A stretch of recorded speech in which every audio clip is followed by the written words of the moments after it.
Alright, can you charge your bike batteries from the factory inverter on your truck? I got both batteries removed. I've got a F-150. It has the 400 watt factory inverter that's under the seat. A little bit dark in here, but I got my battery, or one of my batteries, and the charger.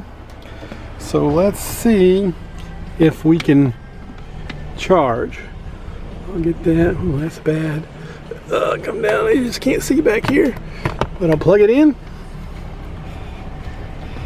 And then we'll look. So the charger turned red. It is charging that battery. All right. We can do one.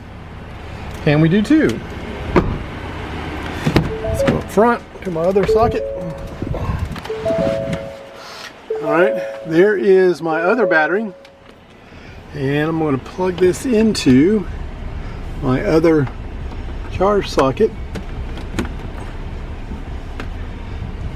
and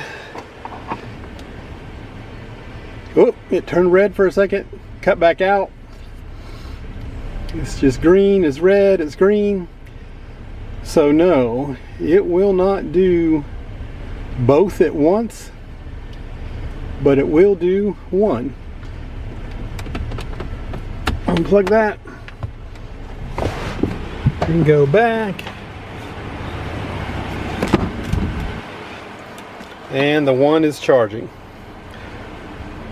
So on the factory Ford inverter, you can charge one battery at a time, which is better than none. So you're driving down the road from spot to spot. We camp a lot, take our bikes. We can charge between sites. So thanks for watching. Lots of e-bike videos on the channel, RV videos on the channel, repair and maintenance type stuff. I got some kayaking videos on the channel, lots of DIY there. So if you're into any of that outdoor type of stuff, please like and subscribe, and we'll see you on the next video.